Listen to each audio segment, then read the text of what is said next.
Episode के आगाज में आप देखेंगे कि किला एनागोल में अर्जेंटीनी फौजी बायोचा को निकोला के सामने पेश करते हैं और फिर इसी दौरान हेलन निकोला से कहती है, हाँ तो एलेक्सीलिया भी मारी गई निकोला।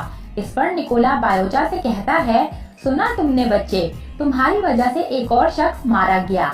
इस पर बायोचा निकोला से कहता है, तुम लोगों के खून की नदियां बहा दूंगा।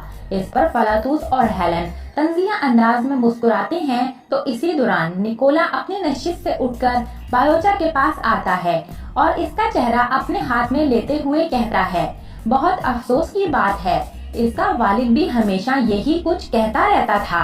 इस पर बायोचा कहता है, क्या हुआ है मेरे बाबा को, क्या हुआ है।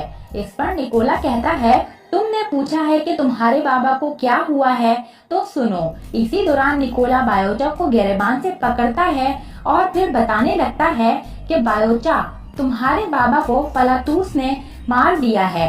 फलातूस ने इस तरह से इसका पेट खोल दिया। मेरा ख्याल है कि ये बहुत तकलीफ दे मौत होगी। इस पर बायोचा कहता है, तुम झूठ बोल रहे हो, झूठ बोल रहे हो तुम। इस पर निकोला कहता है, फलातूस, इसे बताओ ना कि आज हम इस नौजवान शख्स की वजह से कामयाब हुए हैं। इस पर फलातूस आगे बढ़कर कहता है कि इस नौजवान शख्स की वजह से ही हम किले के तमाम जासूसों पर काबू पा चुके हैं। इस पर निकोला तालियां बजाते हुए कहता है, हाँ। और फिर फलातूस कहता है, और इस नौजवान के बदले कोलो जहासार हासिल करेंगे। इस पर निकोला कहता है, सुना तुमने। इस पर बायोचा कहता है, तुम्हें लगता है कि उस्मान चचा किसी चीज का बदला नहीं लेंगे तुम लोगों से। इस पर निकोला गुस्से से बायोचा का गिरबान पकड़ते हुए कहता है, चचा चचा चचा की रट लगाई हुई है, थोड़े से मर्द बनो। मर्द, यहाँ पर जो कुछ हुआ तुम्हारी वजह से ही हुआ है। अजीम तरीन अर्तुगरुल गाजी साहब का बेटा साउची अपने बेवकूफ बेटे की वजह से ही मारा गया है। इस पर बायोचा चिल्लाते हुए कहता है, झूठ बोल रहे हो, मेरे बाबा जिंदा हैं। इसी दौरान बायोचा निकोला पर खंजर से वार करने ही लगता है कि फलातूस बायोचा के हाथ में नोकीला खंजर देखकर उसे लात मार देता है और बायोचा के हाथ से वो नोकीली सराख गिर जाती है। फिर इसके बाद एक जोरदार लात मारता है कि बायोचा दूसरी जानिब जा गिरता है, मगर बायोचा कहता है, मुझे ना मारकर तुम लोग पछताओगे। इस पर निकोला हंसते हुए सिपाहियों से कहता है, इसे खड़ा करो। और फिर सिपाही बायोचा को खड़ा करते हैं तो निकोला कहता है, बायोचा तुम मुझे मारोगे। ये कहकर निकोला बायोचा को एक जोरदार चोट पहुंचाता है और अपने सर को बायोचा के मुंह पर टकरा देता है और फिर कहता है, मेरी बात गौर से सुनो, उस्मान है ना तुम्हारा चचा, उस्मान तुम्हारे सर के बदले किला कोलो जहासार अपनी खुशी और इरादे और पूरी मोहब्बत से हमारे हवाले करेगा। इस पर बायोचा चिल्लाने लगता है, नहीं। इस पर निकोला कहता है, हाँ ऐसा ही करेगा। लेकिन बार बार बायोचा नहीं नहीं की रट लगाए रखता है और निकोला हाँ हाँ की रट लगाए रखता है।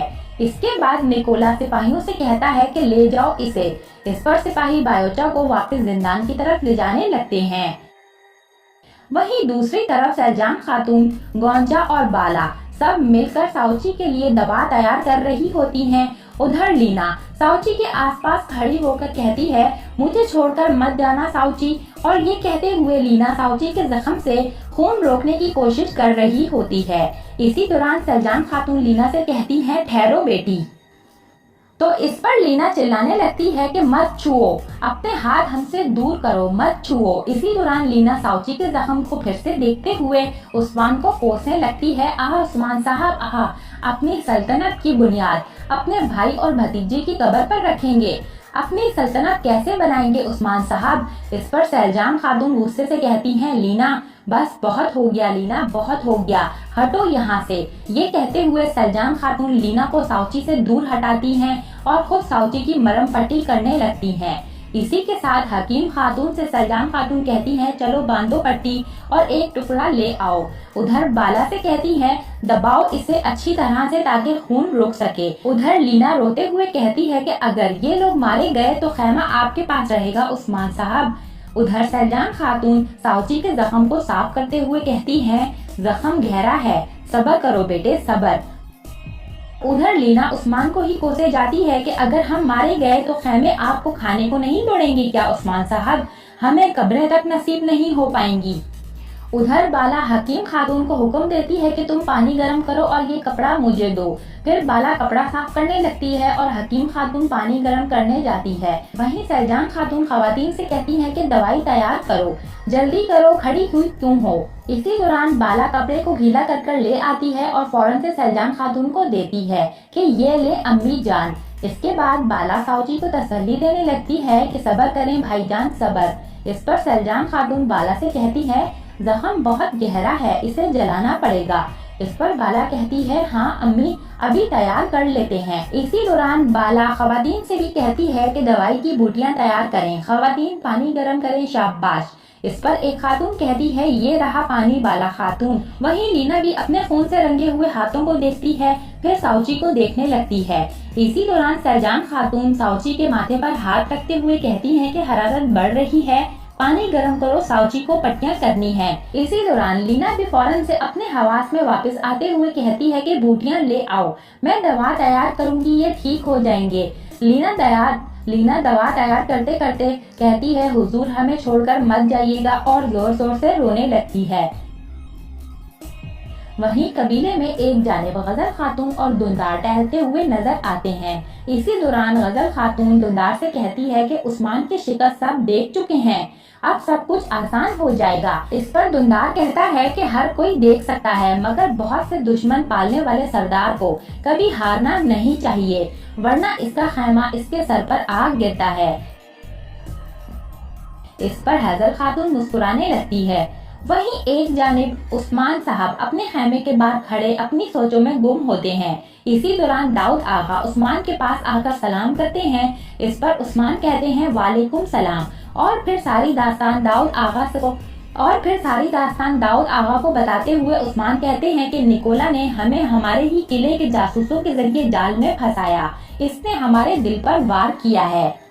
काश के मैं भाईजान की बात नहीं मानता, मैं महसूस कर चुका था कि ये जाल है, मगर इनके बेटे की तकलीफ ने मुझे कमजोर कर डाला। इस पर दाऊद आगा कहते हैं कि सरदार को बाज़ औक़ात दुश्मन की तरफ से नहीं बल्कि अपने महबूब लोगों और खानदान की तरफ से जख्म पहुंचते हैं। उस्मान साहब इस मुसीबत से भी निकल जाएंगे इंशाअल्लाह, अल्लाह के हुक्म से। बहादुर जहां गिरता है इसे वहीं से उठ खड़ा होना होता है, यही ज़ेब देता है। इस पर उस्मान अपने सर के इशारे से कहते हैं अच्छा, बहुत अच्छा। इतने में दफ बजाए जाते हैं और फिर जरकोताई अपने घोड़े पर सवार हाथ में एक जरा लिए और पीछे पीछे कुछ सिपाही किसी की लाश को स्ट्रेचर पर लादे कबीले में दाखिल होते हैं। इसी दौरान उस्मान भी जरकोताई और बाकी सिपाहियों की तरफ दौड़ते हुए जाता है और फिर स्ट्रेचर पर रखी लाश की तरफ जाते हुए कहता है बायोचा, क्योंकि उस्मान को नहीं मालूम होता कि बायोचा की जगह कोई और भी हो सकता है।